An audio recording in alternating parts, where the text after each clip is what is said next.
Hello दोस्तों, मैं थोड़ा 2-3 दिन ट्रेड नहीं कर रहा हूँ क्योंकि मैं थोड़ा आया हूँ घूमने वृंदावन। और मैं बता रहा हूँ कि जैसे क्या होता है कि आज का हम टॉपिक रखते हैं। आज का टॉपिक रखते हैं कि हम माइंडसेट अपना ट्रेडिंग में कैसे रखें और कैसे क्या करें। तो पहली बात, हम इसको 2-3 भाग में डिवाइड करेंगे। और पहली बात कि जैसे आप ट्रेड कर रहे हैं तो आप कभी भी ट्रेड करते टाइम अपना एसएल फिक्स कीजिए कि आपका स्टॉप लॉस कहाँ पे है। और फिर अपना टारगेट फिक्स कीजिए कि ये मार्केट जब हम यहाँ पे एंट्री ले रहे हैं तो कहाँ तक जा सकता है, उसको आप देखिए। उससे आपका रिस्क टू रिवॉर्ड मेंटेन रहेगा। और एक ब्रेक इवन पॉइंट लगाइए कि मतलब आप मान लीजिए यहाँ एंट्री लिए हैं, यहाँ पे स्विंग है, कोई उसके बगल में कोई स्विंग है तो उसको क्रॉस हो जाएगा तो फिर हम अपना एसएल जो यहाँ पे है ये शिफ्ट कर देंगे, यहाँ पे कॉस्ट पे कर देंगे। उससे क्या होगा कि आपका रिस्क फ्री ट्रेड हो जाएगा और वो आप ट्रेड होल्ड कर सकते हैं अपने टारगेट तक। और हमेशा ट्राई कीजिए कि या तो एसएल दें या कॉस्ट कटवाएं या नहीं तो टारगेट लें।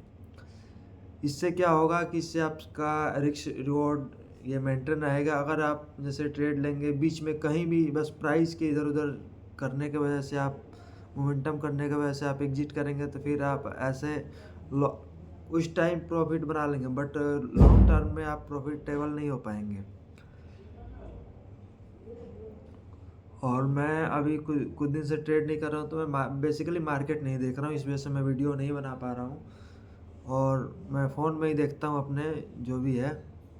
और ऐसे मैं और आपको मतलब सिस्टम से आपको ट्रेड करना पड़ेगा। अगर जैसे मैं अभी फ़िलहाल मैं अपना बता रहा हूँ, मैं बाहर हूँ, तो मैं क्या कर फ़ोन में देख सकता हूँ, ट्रेड कर सकता हूँ, बट मैं ट्रेड नहीं कर रहा हूँ क्योंकि जो मैं बाहर आया हूँ वो साइकोलॉजी मेरा अलग रहता है। और घर पे जो मैं रहता हूँ वहाँ पे सिस्टम पे बैठा रहता हूँ, लैपटॉप रहता है, हर चीज़ रहता है मेरा।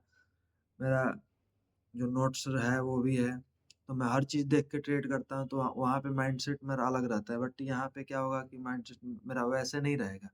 इस वजह से मैं अभी ट्रेड नहीं करता हूँ। मार्केट देखिए दोस्तों, मार्केट खत्म नहीं होगा, ये हमेशा मार्केट चलता रहेगा। आपका कैपिटल खत्म हो जाएगा बट मार्केट हमेशा चलता रहेगा। इसीलिए आपका कैपिटल पहले प्रोटेक्ट करना ज़रूरी है, फिर आप ट्रेड कीजिए। और जिस भी भाई का कुछ भाई का कमेंट था, मेरे पर्सनल व्हाट्सएप पे मैसेज किए थे कि भाई तुम इतना फंडेड अकाउंट, मैं 100 के का फंडेड अकाउंट यूज करता हूँ तो उतना बड़ा फंडेड अकाउंट कैसे लिए। मैं बेसिकली बताना चाहता हूँ आप लोगों को कि मैं पहले छोटा सा स्टार्ट किया था। पहले समथिंग 2500 3000 का 5K का फंडेड अकाउंट लिया था, उससे पे आउट लिया, उससे मैं अपना अकाउंट बढ़ाया हूँ। ऐसे मेरा सीधे 100 के ऐसे अकाउंट मेरा नहीं बढ़ा हुआ है। और आप क्या कीजिए कि फंडेड अकाउंट, अगर फॉरेक्स में आप ट्रेड कर रहे हैं तो फंडेड अकाउंट यूज़ कीजिए। और मैं तो बोलूँगा कि इंडियन मार्केट में आप ट्रेड ना करें तो ही सही रहेगा क्योंकि इसमें टैक्स, पहले मैं इंडियन मार्केट में ट्रेड करता था, पहले मैं बैंक निफ्टी में करता था, बट फिर उसके बाद निफ्टी में किया। उसमें क्या होता था मेरे साथ कि मैं टैक्स बहुत पे करता था, इस वजह से मैं इंडियन मार्केट छोड़ दिया। और इंडियन मार्केट में बहुत सारे एक्सपायरी खत्म, ये वो, मतलब मार्केट का मोमेंटम ही खत्म हो गया। इस वजह से मैं इंडियन मार्केट छोड़ दिया, फॉरेक्स में शिफ्ट हुआ। मुझे पर्सनली लगता है कि फॉरेक्स बहुत बढ़िया मार्केट है। ये आप जब मन तब ट्रेड कर सकते हैं, इसमें कोई बाउंडेशन नहीं है कि आप इसी टाइम ट्रेड कीजिए, 9 से 3 यही टाइम ट्रेड कीजिए। आप कभी भी ट्रेड कर सकते हैं। एक सेशन पकड़ लीजिए, आप अगर आप जॉब कर रहे हैं, आप स्टूडेंट हैं, तो आप शाम का सेशन पकड़िए या फिर मतलब जब भी 3 सेशन होता है, 3 सेशन में आप कभी भी एक सेशन पकड़ के ट्रेड कीजिए। आपका डिसिप्लिन मेंटेन रहेगा उससे। और ज़्यादा ट्रेड मत कीजिए। आप जैसे एक सेशन है तो उसमें एक ट्रेड ही कीजिए। एक सेशन में एक ट्रेड कीजिए, एक सेटअप फॉलो कीजिए, बस। एसएल टारगेट हुआ बंद कीजिए। ऐसे आप 1 मंथ तक कीजिएगा, आपको खुद समझ में आ जाएगा कि आपको सेटअप कोई इम्पोर्टेंट नहीं है। सेटअप आपका, अगर हम अपना हर चीज़ बता देंगे, फिर भी आप ओवरऑल लॉस में रहेंगे, हम वहीं पे प्रॉफ़िट में रहेंगे। आप सेटअप कोई भी सीख लीजिए, प्राइस एक्शन कुछ भी, एसएमसी कुछ भी सीख लीजिए। आप सिर्फ़ उसी को फ़ॉलो कीजिएगा और बार-बार सेटअप अपना चेंज मत कीजिएगा, मैं यही बोलूँगा। बाकी आप लोगों की जैसी मर्ज़ी, आपका कैपिटल है, ठीक है?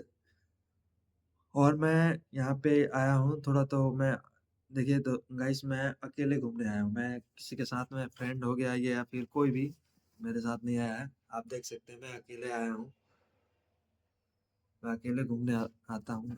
जब भी मेरा थोड़ा माइंड इधर-उधर रहता है तो मैं निकल जाता हूँ घर से और मैं अकेले कहीं घूमता हूँ 2 दिन, 4 दिन और फिर घर पे जाता हूँ। फिर अपना वैसे ही जैसे ट्रेड करते हैं, वैसे मैं सिंपल ट्रेड करता हूँ, दैट्स इट। और आप लोगों को कोई भी क्वेश्चन होगा, आप मेरे कमेंट बॉक्स में मैसेज कीजिएगा, हम ज़रूर रिप्लाई करेंगे।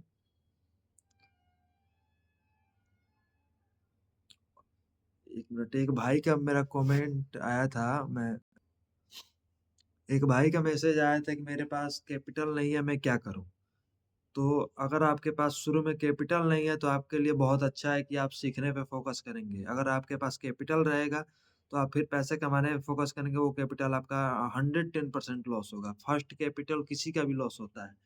ये आप कितना भी लेकर आइए, वो चला जाएगा, वो फिर चला जाएगा। आज कमाएँगे, कल ऐसे ही मतलब चला जाएगा वो कैपिटल आपका। इसलिए आप शुरू में सीखिए, हर एक चीज़ सीखिए। मैं ये नहीं बोल रहा हूँ कि आप एसएमसी सीखिए या फिर कुछ भी, ये प्राइस एक्शन सीखिए या फिर ये चार्ट पैटर्न सीखिए, कुछ भी मतलब हर चीज़ सीखिए। आप अगर सीख सकते हैं तो हर चीज़ सीखिए।